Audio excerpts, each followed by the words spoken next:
안녕하십니까? 오늘 우리는 상속이라는 주제에 대해 함께 묵상하는 시간을 갖고자 합니다. 세상에는 부모가 자녀에게 남기는 재산, 토지, 혹은 귀중한 갑오와 같은 물질적인 유산이 있습니다. 많은 사람들이 유언장을 작성하고 변호사를 통해 그 뜻이 잘 전달되기를 바라지만 때로는 신실하지 못한 관리인이나 복잡한 법적 문제로 인해 진정한 상속자에게 그 유산이 온전히 전달되지 못하는 안타까운 일들이 벌어지곤 합니다. 하지만 여기 절대로 실패하거나 변질되지 않는 단 하나의 완전한 유언이 있습니다. 그 유언을 작성하신 분은 바로 우리의 주님, 예수 그리스도이십니다. 더욱 놀라운 사실은 그분은 유언을 남기시고 죽음에 머무르지 않으셨다는 것입니다. 그분은 죽음을 이기시고 부활하셔서 친히 당신의 유언을 집행하는 영원한 집행자가 되셨습니다. 그렇기에 이제 우리는 그분이 우리에게 남기신 모든 것을 온전히 받을 수 있습니다. 그 위대한 영적 유산, 모든 축복과 모든 능력, 모든 생명과 모든 승리, 그리고 성경에 기록된 모든 약속들이 바로 오늘 우리의 것이 되었습니다. 예수 그리스도께서 부활하셔서 신실한 대제사장이 되셨기에 우리는 이 모든 신성한 원리들이 우리 삶에 어떤 의미를 갖는지 깨닫고 누릴 수 있게 된 것입니다. 오늘 이 시간 하나님께서 우리 각자를 위해 예비하신 것이 무엇인지 명확히 아는 지혜가 우리 모두에게 임하기를 기도합니다. 주님께서는 우리를 놀라운 영적 잔치에 초대하셨습니다. 그러므로 우리는 주님의 식탁에 나아갈 때 항상 좋은 식욕을 가져야 합니다. 배가 불러 아무것도 먹을 수 없는 상태로 잔치에 참여하는 것만큼 어리석은 일은 없을 것입니다. 우리는 영적으로 큰 갈망을 가져야 합니다. 주님의 식탁에 나올 때 우리의 마음은 타는 듯이 목말라야 하고 우리의 영혼은 굶주려 있어야 합니다. 그럴 때 비로소 우리는 우리를 위해 예비된 하늘의 양식을 맛보고 내면 깊은 곳에서부터 하나님의 능력으로 강건해지는 것을 경험하게 될 것입니다. 주님께서 친히 우리를 그분의 보물창고로 인도하시기를 소망합니다. 성경 베드로후서 1장 3절은 이렇게 말씀합니다. 그의 신기한 능력으로 생명과 경건에 속한 모든 것을 우리에게 주셨으니 이는 자기의 영광과 덕으로서 우리를 부르신 이를 암으로 말미암음이라. 이 진리의 말씀의 핵심은 언제나 예수 그리스도 안에서 발견됩니다. 모든 충만함이 그분 안에 있고 모든 영광이 그분을 둘러싸고 있으며 모든 신성한 덕, 즉 그분의 능력이 그분으로부터 흘러나옵니다. 우리는 하나님께서 우리를 그를 아는 지식을 통해 생명과 경건에 이르게 하신다는 말씀의 의미를 깊이 깨달아야 합니다. 하나님은 우리를 한 걸음 한 걸음 이끌어 주십니다. 그리스도께서 모든 것의 기초가 되신다는 원리 위에서 우리에게 믿음의 번뜩이는 통찰을 주시고 그 믿음에 대한 확신을 더해 주십니다. 그리고 이제 주님은 그 신성한 덕, 즉 하나님의 능력이 어떻게 우리 안에 영원히 머물 수 있는지를 보여주기 원하십니다. 우리는 반드시 그 능력에 도달해야 합니다. 그렇다면 이 덕, 이 신성한 능력은 과연 무엇일까요? 형제자매 여러분, 이 능력을 이해하기 위해 우리는 사도 바울의 고백을 살펴볼 필요가 있습니다. 바울은 에베소서 3장에서 이 신성한 능력에 대해 증언합니다.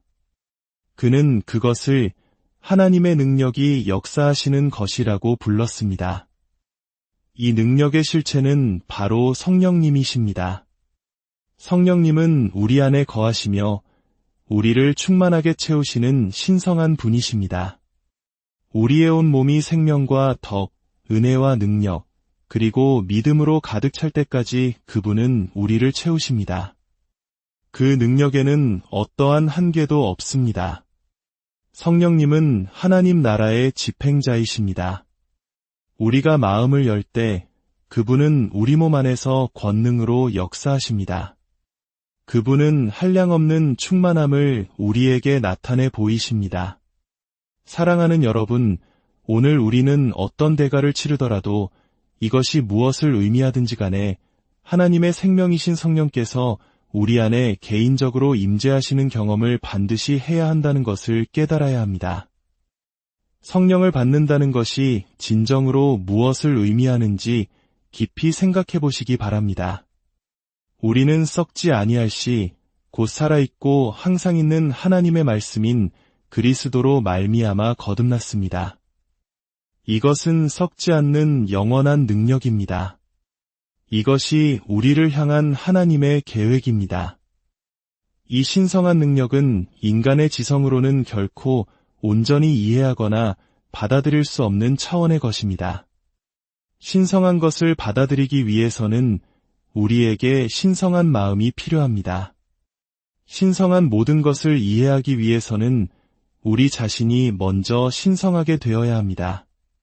우리의 이 육신이 성령이 거하시는 거룩한 성전으로 변화되어야 하고 우리의 생각이 그리스도의 생각으로 새로워져야 하며 우리 내면의 가장 깊은 열정과 부르짖음이 하나님의 신성한 계획을 향해야 함을 깨달아야 합니다. 하나님께서는 우리를 그분의 형상으로 그분의 능력 안에서 변화시키기 위해 이 땅에 오셨습니다. 예수께서 세상에 계셨던 것처럼 우리도 그러한 존재가 되어야 합니다. 사도 요한은 이것을 분명히 보았습니다. 이제 우리는 여기서 한 걸음 더 나아가야 합니다. 이것은 오늘 우리에게 매우 중요한 걸음입니다. 주께서 그러하심과 같이 우리도 세상에서 그러하니라. 이것은 한 차원 더 높은 단계입니다. 저는 하나님께서 당신의 백성을 격려하시기 위해 종종 미래 시제로 말씀해 오셨음을 발견합니다.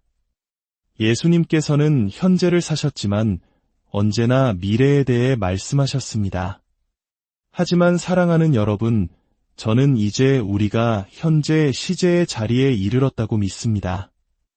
하나님께서 인간을 위해 계획하신 모든 것을 우리는 미래가 아닌 지금 우리의 것으로 주장해야 합니다. 우리가 미래가 아닌 지금을 살아갈 때 우리는 언제나 더 큰 능력의 나타남을 경험하게 될 것입니다. 우리는 지금의 능력, 지금의 축복, 지금의 하나님, 지금의 천국, 지금의 영광, 지금의 덕 안에서 살아야 합니다. 성령께서는 이 모든 신성한 계획을 우리 안에서 이루십니다.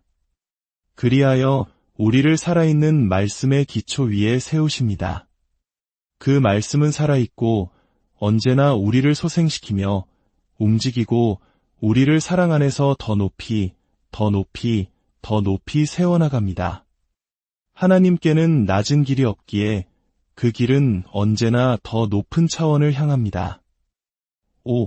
오늘 아침 우리에게 하늘의 광경이 열리기를 소망합니다. 하나님의 신성한 만지심, 단 한 번의 신적인 접촉, 한 줄기 빛의 섬광, 그분의 임재 안에서의 단 한순간, 무한하신 분과의 단 한 번의 연합. 그 순간 우리는 강해져서 모든 것을 그분이 보시는 대로 볼 수 있게 됩니다. 하나님께서 나를 위해 예비하신 것이 있다면 나는 그것에 도달할 때까지 결코 멈추지 말아야 합니다. 왜냐하면 나는 다른 이들을 위해 그분이 원하시는 모습이 되어야 하기 때문입니다. 이 신성한 덕, 이 능력은 너무나도 실제적이지만 우리는 종종 그 임재를 느끼지 못하고 살아갑니다. 성경에는 이 능력에 대해 생각하게 하는 많은 이야기가 있습니다. 사도행전 6장을 보면 믿음과 성령이 충만했던 사람 스데반이 나옵니다. 또 바나바는 성령과 믿음이 충만한 착한 사람이었다고 기록되어 있습니다. 하나님께는 거룩함을 통해 들어갈 수 있는 특별한 계획이 있는 것 같습니다. 그 계획 안에는 오직 거룩함을 통해서만 들어갈 수 있습니다. 마음이 청결한 자가 하나님을 보는 순수한 장소가 있는 것 같습니다. 부정한 자는 결코 발을 들여놓을 수 없는 신성한 순결의 장소가 있습니다. 그러나 하나님께는 길이 있습니다. 그 길은 거룩함의 길이라 불립니다. 그분은 우리를 그곳으로 인도하실 수 있습니다. 우리를 하나님의 음성을 듣고 하나님의 형상을 보고 하나님의 길을 이해하며 하나님과 친밀한 교제 속에서 걷는 그 자리로 이끌고자 하시는 신성한 열망을 가지고 계십니다. 바로 이곳이 신성한 덕, 즉 하나님의 능력이 강물처럼 흐르는 곳입니다. 한 번은 늦은 밤 야외 집회에서 하나님의 역사가 강하게 임하고 있었습니다. 저는 측량할 수 없는 감동을 받고 있었습니다. 하나님께서 사람들을 구원하고 계셨고 저는 기쁨에 차집으로 돌아왔습니다. 사람들을 예수님께 인도하는 그 기쁨, 이 생명 안에서 사는 그 즐거움은 세상의 어떤 것과도 비교할 수 없습니다. 집에 도착했을 때 가족들이 제게 말했습니다. 가까운 친척 한 분이 임종을 앞두고 계셔. 마지막 인사를 나누는 게 좋겠어. 저는 작별 인사를 하기 위해 그곳으로 갔습니다. 하지만 침대 가까이 다가갔을 때 저는 손을 뻗어야 한다는 강한 감동을 느꼈습니다. 우리의 이 손 안에 무엇이 있을까요? 하나님의 능력 안에 있는 사람에게 어떤 일이 일어날 수 있는지 아무도 말할 수 없습니다. 제 손이 그분의 손에 닿았을 때 하늘의 신성한 능력이 죽음의 기운을 뚫고 흘러들어가 그분을 이전처럼 완전한 생명으로 회복시켰습니다. 죽음에서 생명으로, 기쁨과 평화로 즉시 돌아왔습니다. 형제자매 여러분, 하나님의 덕, 그 능력은 실제합니다. 진리입니다. 하나님께서는 우리가 만지는 모든 것이 그분의 능력으로 움직일 때까지 그분의 권능을 나타내셔야 합니다. 바울은 그것을 알았고 사도들은 그것에 대한 명확한 개념을 가지고 있었습니다. 그리고 예수님께서도 그것에 대해 말씀하셨습니다. 혈루증 앓던 여인이 예수님의 옷자락을 만졌을 때 그녀는 그 능력을 느꼈고 그 능력은 흘러나갔습니다. 성경에서 저를 깨닫게 하는 것이 있다면 그것은 바로 전달되는 힘, 즉 한 사람의 몸을 통해 다른 사람의 몸으로 흘러가는 능력이 있다는 사실입니다.